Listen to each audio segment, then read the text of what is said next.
नमस्कार. संध्याच रेसिपीजमध्ये आपले खूप खूप मनापासून स्वागत आहे. फ्रेंड्स, आजची आपली रेसिपी आहे सकाळच्या नाश्त्यासाठी पोह्यांचा स्पंज डोसा.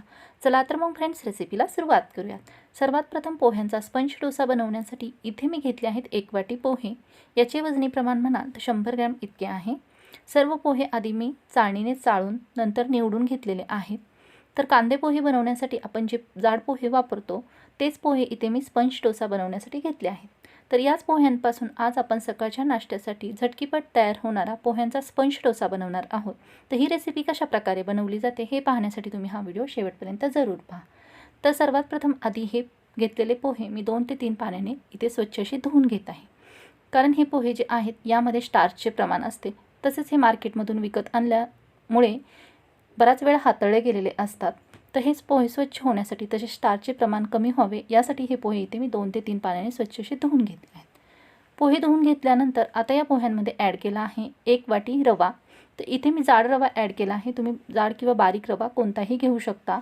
ज्या वाटीने पोहे मोजून घेतले होते त्याच वाटीने रवा मोजून घेतला आहे. 1 वाटी पोह्यांसाठी 1 वाटी रवा घेतला आहे. यानंतर यामध्ये ॲड केले आहे पाव वाटी दही.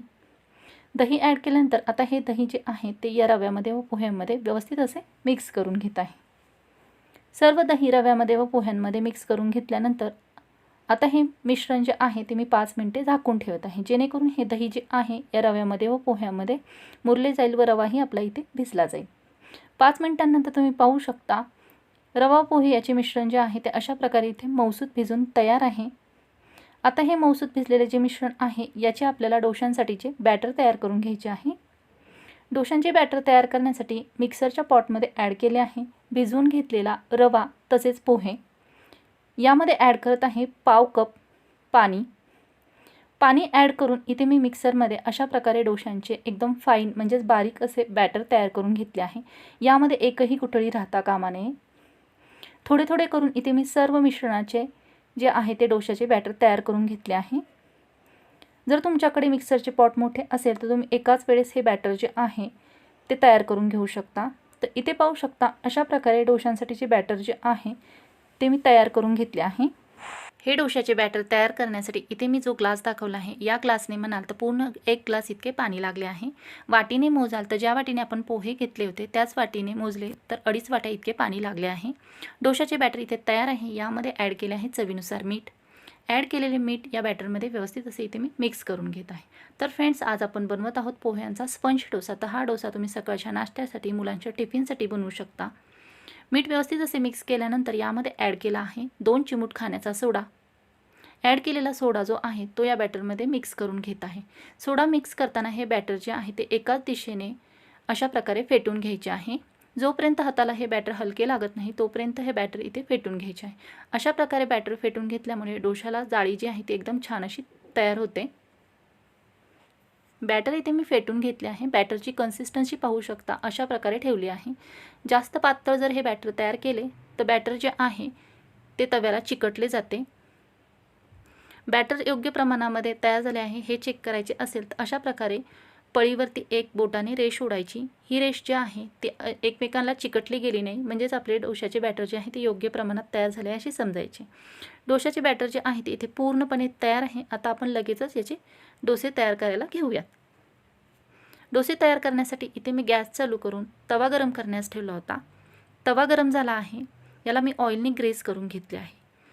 डोशाचे बॅटर तव्यावरती ॲड करण्यापूर्वी गॅसची फ्लेम जी आहे ती इथे मी मीडियम ठेवली आहे. डोसा तयार करण्यासाठी गरम केलेल्या तव्यावरती 1.5 पळी बॅटर ॲड करून घेतले आहे. बॅटर ॲड केल्यानंतर हे बॅटर अशा प्रकारे स्प्रेड करून घेतले आहे.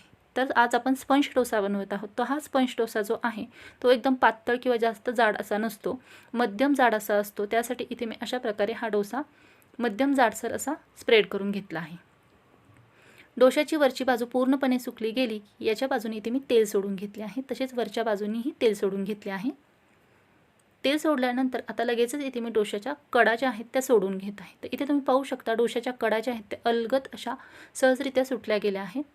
डोसा जो आहे तो दुसऱ्या बाजूने भाजण्यासाठी इथे मी पलटवला आहे. तव्याला अजिबात डोसा चिकटला गेला नाही. एकदम मस्त असा जाळीदार इथे आपला डोसा तयार झाला आहे. दुसऱ्या बाजूनेही याच्या मी तेल सोडून तसेच वरच्या बाजूने तेल लावून घेतले आहे. तर दोन्ही बाजूने इथे मस्त असा आपला जाळीदार पोह्यांचा डोसा तयार झाला आहे, पाहू शकता. अजिबात तव्याला चिकटला गेला नाही, मस्त अशी याला जाळी पडली गेली आहे. डोशाचे टेक्स्चरही पाहू शकता, अगदी छान असे दिसत आहे. तर इथे अशा प्रकारे मस्त असा आपला पोह्यांचा स्पंज डोसा खाण्यासाठी तयार झाला आहे. आता हा एक आम्ही चाळणीवरती काढून घेत आहे. अशा प्रकारे चाळणीवरती काढून घेतल्यामुळे यातील हवा पूर्णपणे निघून जाते व हे डोसे चिकट असे तयार होत नाहीत. अशाच प्रकारे मी सर्व डोसे तयार करून घेतले आहेत. तयार केलेल्या डोशांपैकी काही डोसे इथे मी सर्व करून घेतले आहेत. तर इथे पाहू शकता मस्त असे आपले पोह्यांचे स्पंज डोसे खाण्यासाठी तयार आहेत. अगदी मऊसूत झाले आहेत. पोहे वापरल्यामुळे हे खूप छान असे मऊसूत तयार होतात. अगदी सकाळी केलेला डोसाही संध्याकाळपर्यंत असाच मऊसूत राहतो. परंतु हे डोसे जे आहेत ते खाण्यासाठी गरमागरम खूप छान असे लागतात. जितके हे डोसे दिसायला छान दिसत आहेत तितकेच खाण्यासाठी स्वादिष्ट लागतात. तर पाहू शकता मस्त अशी जाळी पडली आहे. डोशांचा कलर टेक्स्चर खूप छान असा दिसत आहे. हे डोसे जे आहेत ते तुम्ही मुलांच्या टिफिनसाठी, सकाळच्या घाईगडबडीमध्ये नाश्त्यासाठी बनवू शकता. अगदी साधी सोपी सरळ रेसिपी आहे. झटकीपट तयार होते, कोणतीही पूर्वतयारी करावी लागत नाही. तर इथे हे डोसे जे आहेत तुम्ही अशा प्रकारे ओल्या नारळाच्या चटणीबरोबर खाऊ शकता. तर फ्रेंड्स, ही रेसिपी जर तुम्हाला आवडली असेल तर नक्कीच घरी ट्राय करा. तसेच कमेंटद्वारे कशा प्रकारे झाली होती हे मला जरूर कळवा.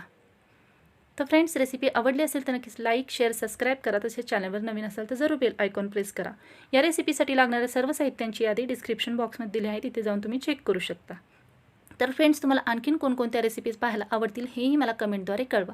तसेच तुम्हाला आणखीन रेसिपीज पाहिजे असतील तर तुम्ही संध्याच रेसिपीच्या चॅनेलला जाऊन व्हिजिट करा. व्हिडिओ शेवटपर्यंत पाहिल्याबद्दल धन्यवाद. परत भेटूयात अशाच एका नवीन रेसिपीमध्ये.